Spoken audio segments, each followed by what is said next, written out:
പ്രസിഡൻ്റായി Trump സ്ഥാനമേറ്റ ശേഷമാണ് ഈ പ്രസിഡൻസിക്ക് ഇത്രയധികം വാർത്താ പ്രാധാന്യം കിട്ടിയത്. നമുക്കറിയാം, നേരത്തെയും പ്രസിഡൻറ്റിന് അധികാരത്തിനോ അല്ലെങ്കിൽ സ്ഥാനത്തിനോ ഒന്നും കുറവില്ലായിരുന്നു. പക്ഷേ ഇത്രയധികം വാർത്താ പ്രാധാന്യം, എല്ലാ ദിവസവും വാർത്ത, നിരന്തരം വാർത്ത കിട്ടുന്ന ഒരവസ്ഥ. അതുകൊണ്ടാണ് നമ്മൾ ഈ മലയാളി.com വാഷിങ്ടൺ DC എന്നൊരു സെക്ഷൻ തന്നെ തുടങ്ങി. കാരണം ഇതിങ്ങനെ വന്നുകൊണ്ടിരിക്കുകയാണ്, അത് മാറിപ്പോവാതിരിക്കാനായിട്ട്. അപ്പോൾ ഇന്നും നിരന്തരം വാർത്തകളുണ്ട്, ഇറാൻ സംബന്ധിച്ച് വാർത്തകളുണ്ട്. അത് പിന്നെ പ്രസിഡൻ്റ് ഇങ്ങനെ ഇറാനെ ശരിപ്പെടുത്തി കളയും എന്ന് ഉള്ള ഭീഷണിയാണ് പ്രധാനമായിട്ടുള്ളത്. അത് എന്നാണ് സംഭവിക്കുക എന്നുള്ളത് നമുക്ക് അറിഞ്ഞുകൂടെ. ഇറാനിലിപ്പം ഹാർഡ് ലൈനേഴ്സ്, ഈ ചോരത്തിളപ്പുള്ള ചെറുപ്പക്കാരൊക്കെ കൂടെ ഞങ്ങളിപ്പോൾ അമേരിക്കയെ ശരിപ്പെടുത്തി കളയും എന്നൊക്കെ പറഞ്ഞ് നടക്കുകയാണ് ചെയ്യുന്നത്. പക്ഷേ അമേരിക്ക പിന്നെ സടകുടഞ്ഞ് എണീറ്റ് കഴിയുമ്പോൾ എന്താണ് സംഭവിക്കാമെന്ന് ഏകദേശം നമുക്ക് ഒരു രൂപമുണ്ട്, എന്തൊക്കെ സംഭവിക്കാം. അപ്പോൾ അങ്ങനെയൊന്നും സംഭവിക്കാതിരിക്കാൻ മാത്രം ഉള്ള സുബോധം അവിടെയുള്ള നേതാക്കന്മാർ കാണിക്കും എന്ന് നമ്മൾ പ്രതീക്ഷിക്കുന്നുണ്ട്. എന്തായാലും അത് ഒരു കാര്യം.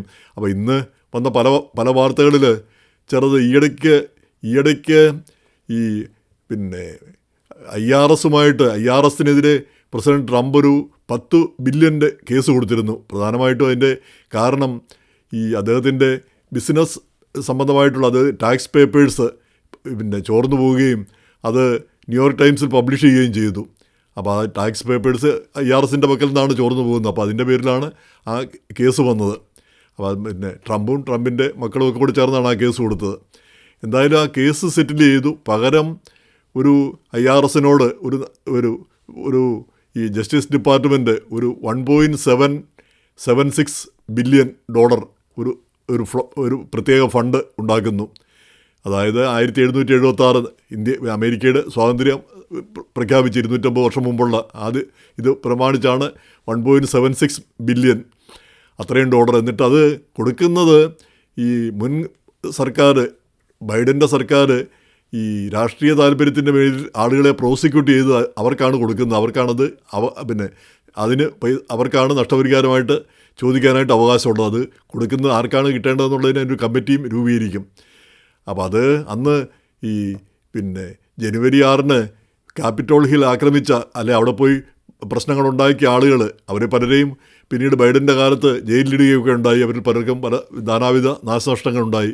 അപ്പോൾ അവർക്കൊക്കെ പൈസ ക്ലെയിം ചെയ്യാം, ഞങ്ങൾക്ക് ഇന്ന നഷ്ടങ്ങൾ വന്നു, അതുകൊണ്ട് നഷ്ടപരിഹാരം കിട്ടണമെന്ന് പറഞ്ഞ്. അപ്പോൾ അങ്ങനെ ട്രംപിൻ്റെ ട്രംപിനെ സപ്പോർട്ട് ചെയ്തവർക്കും ട്രംപിൻ്റെ ആളുകൾക്ക് പൈസ കൊടുക്കാനാണ് ഇതെന്നാണ് ഈ ന്യൂയോർക്ക് ടൈംസൊക്കെ പറയുന്നത്. അത് അവർക്ക് അവർ അങ്ങോട്ട് കൊടുക്കാൻ വേണ്ടിയിട്ടുള്ള ഒരു സ്ലഷ് ഫണ്ടാണിത്. ശരിക്കുള്ളൊരു ഫണ്ടല്ല, ഇത് ശരിയായിട്ടുള്ളൊരു കാര്യമല്ല. അത് കോടതിയിലൊന്നും ചോദ്യം ചെയ്ത് കഴിഞ്ഞാൽ അതൊന്നും നിലനിൽക്കില്ല എന്നാണ് പറയുന്നത്. പക്ഷേ എങ്ങനെയായാലും അത് കോടതി ചോദ്യം ചെയ്തിട്ടുണ്ട്. അവിടെ ക്യാപിറ്റോൾ ഹിൽ ആക്രമണത്തിൽ കൊല്ലപ്പെട്ട 2 പോലീസ് ഉദ്യോഗസ്ഥരുടെ ആക്രമിക്കപ്പെട്ട പരിക്കേറ്റ 2 പോലീസ് ഉദ്യോഗസ്ഥർ അവർ ഇതിനെ ചോദ്യം ചെയ്തുകൊണ്ട് ഹർജി കൊടുത്തിട്ടുമുണ്ട്. അപ്പോൾ ഈ കാര്യം പാസ്സാക്കാനായിട്ട് സെനറ്റിലെ റിപ്പബ്ലിക്കൻ പാർട്ടി അംഗങ്ങൾക്ക് അത്ര താല്പര്യമില്ല എന്നുള്ള രീതിയിലാണ് ഇപ്പം ന്യൂയോർക്ക് ടൈംസിൻ്റെ റിപ്പോർട്ട്. ഇപ്പം ന്യൂയോർക്ക് ടൈംസിനെ പറ്റി പറഞ്ഞു കഴിഞ്ഞാൽ അമേരിക്കയിലെ ഇപ്പോഴത്തെ പ്രതിപക്ഷമാണ് ന്യൂയോർക്ക് ടൈംസ്. പ്രസിഡന്റ് ട്രംപ് ഒരു കാര്യം ചെയ്യുന്നു, അതിൻ്റെ എതിരഭിപ്രായം ശരിക്കും കാണണമെങ്കിൽ ന്യൂയോർക്ക് ടൈംസ് വായിച്ചാൽ മതി. അനുകൂലമായ അഭിപ്രായം കാണണമെങ്കിൽ ന്യൂയോർക്ക് പോസ്റ്റ് വായിച്ചാൽ മതി. പ്രസിഡന്റ് ട്രംപ് ആദ്യം പറയുന്നവരോടാണ് പ്രസിഡന്റ് ട്രംപ് എന്ത് പറഞ്ഞാലും അതിനെ അനുകൂലിച്ചുകൊണ്ട് നിലകൊള്ളും. അപ്പോൾ അതിന് ഒരു യഥാർത്ഥ പ്രതിപക്ഷമായിട്ട് ഒരു പത്രം മാറുന്നതാണ് ഇപ്പോൾ നമ്മൾ കണ്ടുകൊണ്ടിരിക്കുന്നത്. അപ്പോൾ ന്യൂയോർക്ക് ടൈംസ് പറയുന്നത്, അപ്പോൾ റിപ്പബ്ലിക്കൻ പാർട്ടിയിൽ തന്നെ കടുത്ത അതൃപ്തിയുണ്ട് ഇങ്ങനെയൊക്കെ പൈസ കൊടുക്കുന്നതും. അത് ഈ പൈസ കൊടുക്കുന്ന പ്രസിഡൻറ്റും DOJ ഡിപ്പാർട്ട്മെൻറ്റ് ഓഫ് ജസ്റ്റിസ് അവരങ്ങ് തീരുമാനിക്കുകയാണ് ചെയ്യുന്നത്.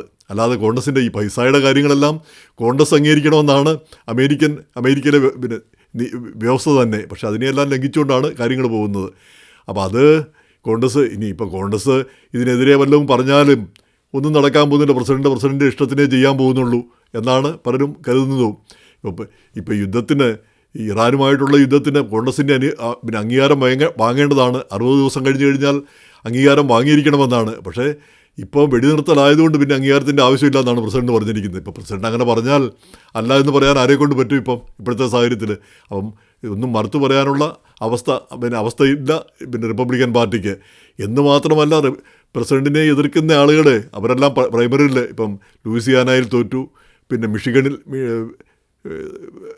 അവിടെ കോൺഗ്രസ് അംഗം തോറ്റു. ഇങ്ങനെ ഈ ട്രംപിനെ എതിർക്കുന്ന ആളുകളെല്ലാം പ്രൈമറിയിൽ തോക്കുന്ന ഒരവസ്ഥയും വന്നിരിക്കുന്നു. അപ്പോൾ അങ്ങനെ ചോദ്യം ചെയ്യാനായിട്ട് പിന്നെ അവരും മടിച്ചു നിൽക്കുന്നു. അപ്പോൾ അതിൻ്റെ ഇടയ്ക്ക് എങ്കിൽ കൂടി ഈ പിന്നെ ഈ 1.76 ബില്യൻ്റെ ആ കാര്യത്തെ പറ്റിയുള്ളൊരു തർക്കത്തിലാണ് ഈ പിന്നെ ഈ ഇമിഗ്രേഷൻ അധികൃതർക്ക് 72 ബില്യൺ അവർക്ക് പിന്നെ ആ ഡിപ്പാർട്ട്മെൻറ്റിന് കൊടുക്കാനായിട്ട് അത് കോൺഗ്രസിൻ്റെ അംഗീകാരം വേണം. പക്ഷേ അതേതായാലും അവർ സെനറ്റ് അങ്ങ് പിടിച്ചു വെച്ചിരിക്കുകയാണ് ഈ 1.76 ബില്യൻ്റെ കാര്യത്തിലുള്ളൊരു തർക്കത്തെ തുടർന്ന്. അപ്പോൾ തൽക്കാലം അത് കൊടുക്കുന്നില്ല എന്നാണ് ഇപ്പോൾ പുതിയതായിട്ട് വന്നിരിക്കുന്നത്. അപ്പം അത് മാറ്റുമായിരിക്കും. പക്ഷേ ഇപ്പോൾ തൽക്കാലം അത് തടഞ്ഞു വെച്ചിരിക്കുന്നു. ഇപ്പോൾ ഒരാഴ്ച കഴിഞ്ഞാൽ ഇനി സെനറ്റ് പിന്നെ തിരിച്ചു വരികയുള്ളൂ. അപ്പോൾ ഇതിൻ്റെ ഇടയ്ക്ക് പ്രസിഡന്റ് ട്രംപിൻ്റെ ഡോൺ ജൂനിയർ അദ്ദേഹത്തിൻ്റെ വിവാഹം ഈ വീക്കെൻഡിൽ ബഹാമാസിൽ വെച്ച് നടത്തുന്നുണ്ട്. അപ്പോൾ അതിന് പോകണമെന്ന് തനിക്ക് താല്പര്യമൊക്കെ ഉണ്ട്. പക്ഷേ പോകാനായിട്ട് പറ്റുന്ന ഒരു സാഹചര്യമല്ല എന്നാണ് പ്രസിഡന്റ് പറഞ്ഞിരിക്കുന്നത്. അപ്പോൾ അതിന് തമാശ പിന്നെ ഡോൺ ജൂനിയറിൻ്റെ മുൻ ഭാര്യ വനേസ ട്രംപ് അവരിപ്പം ടൈഗർ വുഡ്സ് എന്ന് പറഞ്ഞ പിന്നെ ഗോൾഫിൻ്റെ ഇതിഹാസ താരം ഈ ബില്യനർ. അപ്പോൾ അദ്ദേഹത്തിൻ്റെ ഗേൾ ഫ്രണ്ടാണ് ഇപ്പോൾ. അപ്പം മയാമിയിൽ അവിടെയാണ് താമസം. അപ്പം ഈ ടൈഗർ വുഡ്സിനെ ഈ ഇടയ്ക്ക് കള്ളടിച്ച് ഫിറ്റായിട്ട് വണ്ടി ഓടിച്ച് അപകടം ഉണ്ടാക്കിയതിന് അറസ്റ്റ് ചെയ്ത് അയാൾ റീഹാബിലൊക്കെ പോയിട്ട് തിരിച്ചു വന്നതാണ്. അപ്പോൾ അതിൻ്റെ ഇടയ്ക്ക് പറയുന്നു വനേസ ട്രംപിന് ബ്രസ്റ്റ് ക്യാൻസറാണ് എന്ന്. അപ്പോൾ അതിൻ്റെ ചികിത്സയിലാണ്, ദയവായിട്ട് ഉപദ്രവിക്കരുത്, ഈ പൊതു രംഗത്തൊക്കെ കൊണ്ടുവന്ന് ഇതൊരു വലിയ വിഷയമാക്കി മാറ്റരുത്, നമുക്ക് പ്രൈവസി തരണമെന്നാണ് അവർ പറഞ്ഞിരിക്കുന്നത്. തീർച്ചയായിട്ടും അവർക്ക് പ്രൈവസി കൊടുക്കുകയും അവർ പെട്ടെന്ന് സുഖം പ്രാപിച്ച് വരികയും ചെയ്യട്ടെ എന്ന് നമുക്ക് ആശംസിക്കാം. ഇനി വേറൊരു കാര്യമുള്ളത്, ഈ പ്രസിഡന്റ് ട്രംപ് ഈ അമേരിക്കയുടെ 250 സ്വാതന്ത്ര്യദിനം പ്രമാണിച്ച് ഒരു ട്രയംഫൽ ആർച്ച്, ഒരു വലിയ വിക്ടറി ആർച്ച് വാഷിങ്ടൺ DC-യിൽ പണിയാനായിട്ട് തീരുമാനിച്ചിരിക്കുന്നു. അതിനേതാണ്ട് $1 ബില്യൺ വേണ്ടി വരുമെന്ന് തോന്നുന്നു. ആ ആർച്ച് അതിന് അംഗീകാരം കൊടുത്തിരിക്കുന്നതിന് ട്രംപ് തന്നെ നിയമിച്ച കമ്മിറ്റിയാണ്, അവർ അംഗീകാരം കൊടുത്തിരിക്കുന്നു. അത് ഏതാണ്ട് വളരെ വലിയ 250 അടി ഉയരത്തിൽ, അതുപോലെ തന്നെ അതിൻ്റെ മുകളിലൊരു മാലാഖയും 2 സൈഡിൽ ഈഗിളും കഴുകൻ അതിൻ്റെ പ്രതിമകളും ഒക്കെ ഉള്ളതാണ്. അപ്പോൾ അത് ഒരു വളരെ കാലത്തേക്കത് നിലനിൽക്കുന്നതാണ്. ഇപ്പം ഈ പാരീസിൽ ചെന്ന് കഴിഞ്ഞാൽ നെപ്പോളിയൻ ഇതുപോലൊരു വിക്ടറി ആർച്ച് ഉണ്ടാക്കി. അപ്പോൾ അതിപ്പോഴും നിലനിൽപ്പുണ്ട് പാരീസിൽ ചെന്ന് കഴിഞ്ഞാൽ. എന്ന് പറഞ്ഞ പോലെ ഇത് ഇത്രയും വലുത് അതിനേക്കാളൊക്കെ വലിയ ഇതായിരിക്കണം എന്നാണ് പ്രസിഡന്റ് ഇവിടെ അഭിലഷിക്കുന്നത്. അപ്പോൾ അതങ്ങനെ നടക്കാൻ പോകുന്ന നല്ലൊരു കാര്യം. അതിൻ്റെ കൂടിയാണ് ഈ പ്രസിഡന്റ് വൈറ്റ് ഹൗസിൻ്റെ ബാൾറൂം അത് നിർമ്മിക്കുന്നതിന് $400 മില്യൻ്റെ എന്നാണ് പറഞ്ഞത്. പക്ഷേ അതിന് $1 ബില്യൺ വകയിരുത്തണമെന്ന് പ്രസിഡന്റ് ആവശ്യപ്പെട്ടിട്ടുണ്ട് കോൺഗ്രസിനോട്. അപ്പോൾ അതെല്ലാം ഇങ്ങനെ ഓരോ വിഷയങ്ങളായിട്ടിങ്ങനെ ഇടയ്ക്കിടയ്ക്ക് നമ്മൾ പത്രങ്ങളിൽ വായിക്കുന്ന അറിവ് മാത്രമാണ് നമുക്കുള്ളത്. എങ്ങനെയായാലും ഇങ്ങനെയുള്ള കാര്യങ്ങൾ നടക്കുന്നു. ഇനി മറ്റൊരു കാര്യമുള്ളത്, ഈ കമലാ ഹാരിസിൻ്റെ പരാജയത്തെപ്പറ്റി ഒരു റിപ്പോർട്ട്, ഒരു ഫോറൻസിക് റിപ്പോർട്ട്, എന്തുകൊണ്ടാണ് അവർ പരാജയപ്പെട്ടതെന്നതിനെപ്പറ്റി ഈ ഡെമോക്രാറ്റിക് പാർട്ടി നിയോഗിച്ചൊരു കമ്മിറ്റിയോ മറ്റോ റിപ്പോർട്ട് കൊടുത്തിരിക്കുന്നു പല കാര്യങ്ങളിലും. അപ്പോൾ അത് ഈ റിപ്പോർട്ടിൻ്റെ ഒന്നും ആവശ്യമില്ല, നമുക്കെല്ലാം അറിയാം. ഇപ്പോൾ ഒന്നാമത് കമലാ ഹാരിസ് അവസാന നിമിഷമാണ് പ്രചാരണത്തിന് വന്നത്. ദീർഘകാലത്തെ പ്രചാരണത്തിനൊന്നും അവർക്ക് അവസരം കിട്ടിയില്ല. ബൈഡൻ അവസാന നിമിഷമാണ് മാറുന്നത്. അപ്പോൾ പെട്ടെന്ന് അവർ രംഗത്ത് വരികയാണ് ചെയ്തത്. 2-3 മാസമാണ് അവർക്ക് കിട്ടിയത്. സാധാരണ പ്രസിഡന്റ് സ്ഥാനാർത്ഥിക്കൊക്കെ 1-2 വർഷം കിട്ടുന്നതാണ്. അപ്പോൾ അതൊന്നും അവർക്ക് കിട്ടിയില്ല. പക്ഷേ അതവർ മനസ്സിലാക്കേണ്ടതാണ്. ഇനി രണ്ടാമത്തെ കാര്യം, അവർ പ്രസിഡന്റിനെ ട്രംപിൻ്റെ നെഗറ്റീവ് പോയിൻറ്റ്സ് ഒന്നും ശരിക്ക് പുറത്തു കൊണ്ടുവരാനായിട്ട് അവർക്ക് കഴിഞ്ഞില്ല. അവർക്കും അന്നത്തെ പ്രചാരണത്തിന് കഴിഞ്ഞില്ല. ഈ ട്രാൻസ്ജെൻഡറുകളെ ഒക്കെ സപ്പോർട്ട് ചെയ്യുന്ന ആ തീവ്ര നിലപാടുകൾ അതിന് ജനങ്ങൾ ഇഷ്ടപ്പെട്ടില്ല. ഓഫ് കോഴ്സ് ഇമിഗ്രേഷൻ, ഈ അതിർത്തി തുറന്നിട്ടിരുന്നത്, അതായിരുന്നു അന്ന് ജനത്തെ ഏറ്റവും അധികം പ്രകോപിപ്പിച്ചതെന്ന് നമുക്കറിയാം.